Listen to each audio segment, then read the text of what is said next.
Hello, Aquarius, Sun, Moon Rising, and Venus signs. Kamusta kayo? Sana po'y nasa mabuti kayong kalagayan. Welcome back po sa Star Tarot. Kung bago kayo rito, welcome din kayo. Thank you sa inyong support. I truly appreciate it. God bless you all po. Aquarius, maraming salamat po sa mga prayers ninyo for me and sa mga well wishes po. Thank you. Appreciate it a lot.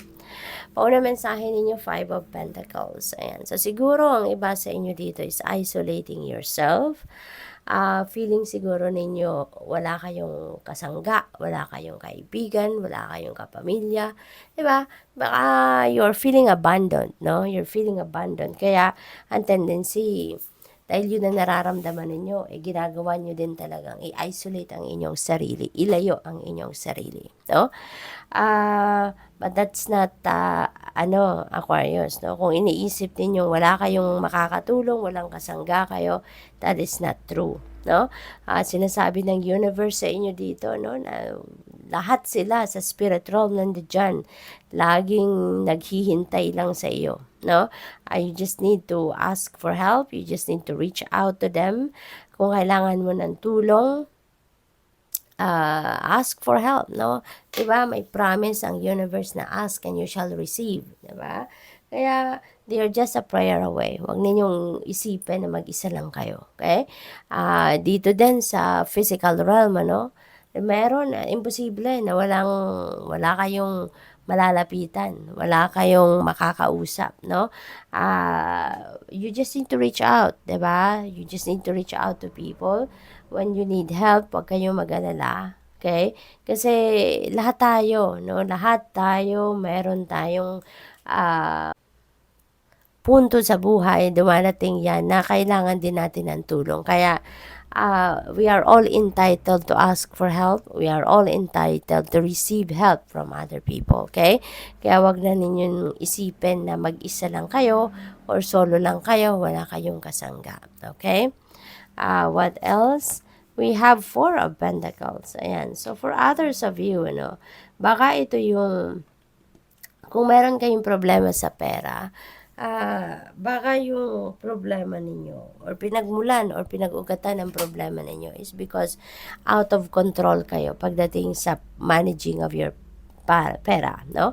Kaya this is inviting you, no? Yung energy na to is reminding you that it is necessary for you to take control of your money. Okay? Pag-aralan ninyo mabuti yung inyong budget plan, yung inyong financial plan. At saka, matuto kayong mag-manage ng inyong pera ng mas efficiently. Makakatulong sa inyo kung meron kayong sinusundang budget plan talaga, no? So that pagpasok ng pera, you would know kung saan ninyo ilalagay, magkano ang ilalagay mo sa ganito, sa ganon, 'di ba? Yung ganon, kung meron kayong budget plan na ginagawa, alright? At financial discipline is also very important to display at this time, Aquarius, para ang tawag dito, makontrol mo talaga ng maayos, ma-manage mo ng maayos ang pasok at ang labas ng pera ninyo, so that hindi kayo dumating sa puntong you don't have anything left, no? Yung ganon. So, this is advising you to manage your money wisely para maiwasan na ninyo na makarating kayo sa puntong walang-wala talaga, no? What else? We have Knight of Wands. Ayan. So, you're going to take action. So, siguro sa ngayon, yung about sa pagmamanage ng inyong pera, maaring gagawa na ninyo yan ng paraan sa ngayon. Gagawa ninyo ng solusyon kung ano man na naging problema ninyo dito.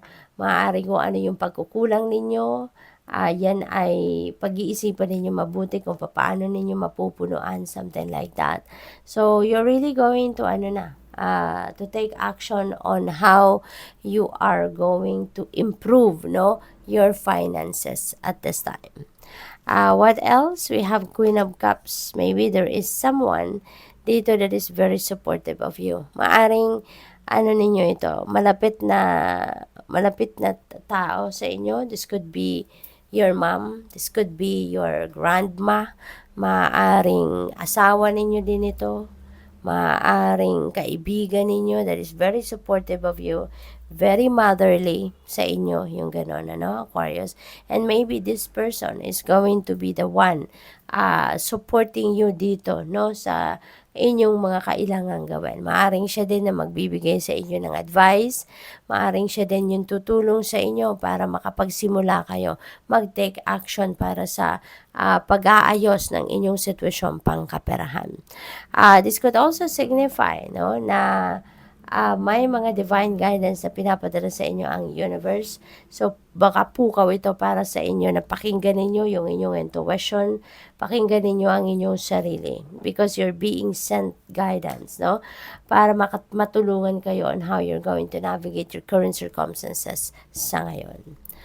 Two of Swords, and so meron kayong indecision na kinakaharap sa ngayon.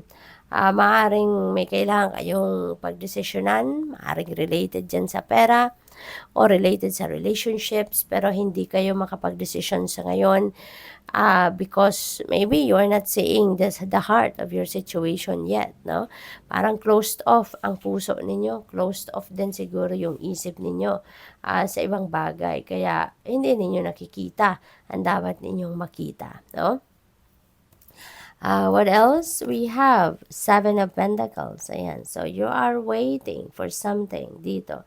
Maaring ang hinihintay ninyo dito ay yung pag-come to fruition ng kung ano man ang inyong vision, But there is a promise, sa Seven of Pentacles energy. May promise yan na kung ano yung ine-expect ninyo, will come, Kung ano yung pinagtrabahuan ninyo, pinagsikapan ninyo, your return of investment will come, Hindi lang sa timeline na hinihintay ninyo or ine-expect ninyo, but definitely it will come. Alalahanin lang natin na everything happens in divine order and timing, Kaya kung kayo'y parang nagmamadali na, maaring you're becoming impatient na sa paghihintay, kalma lang, Aquarius, kalma lang. Kasi the more nagigil tayo, the more na nagmamadali tayo, the more na lalayo kung ano man yung hinihintay ninyo or ine-expect ninyo. Diba? Kaya isang tabi natin ang gigil, and instead, let's just surrender to the natural ebb and flow of life. Kasi when divine timing comes, everything will happen, Whatever it is that you are waiting for, it will come, okay? In the God's perfect timing. We have death energy. This is the most beautiful energy, sa lahat, As a reader, ito din yung pinaka-paborito ko kasi this is a massive transformation. Merong malakihang pagbabago na magaganap sa buhay ninyo. So, yung mga energies na to, masyadong parang nai-stress kayo, 'di ba? Parang hindi kayo napapakali, maaaring may ganon, That will change, magiging stable kayo eventually, stability will come, at magbabago ang inyong sitwasyon. You will be guided dito, na tanggalin na sa buhay ninyo kung ano man yung mga negative energy, yung mga bagay, tao, sitwasyon na hindi na necessary na nandiyan dyan sa buhay ninyo. You're about to remove that, yung ganon, and you're going to create something beautiful sa buhay ninyo, something new, depende sa inyong sitwasyon, but definitely this is going to be like a rebirth ninyo, You're being given here to live a new life. You're giving that opportunity to walk towards a new beginning, What else? We have King of Swords. Ayan. So, nahaharap talaga ang iba sa inyo sa isang malaking decision. Two of Swords, you are indecisive pa sa ngayon, but maaaring meron kayong lalapitan dito na mga tao na maaaring makatulong sa inyo sa makapagdesisyon ng tama, Maybe you are going to consult someone, baka professional opinion ang kailangan ninyo sa ngayon, and go for it, Kung sa tingin ninyo yan ang makakatulong sa inyo, lumapit kayo sa isang professional, don't hesitate, Don't hold back. Kung yun ang makakatulong sa inyo, maayos ang inyong sitwasyon, then go for it. So, good luck. Thank you for watching Love and Light. Namaste.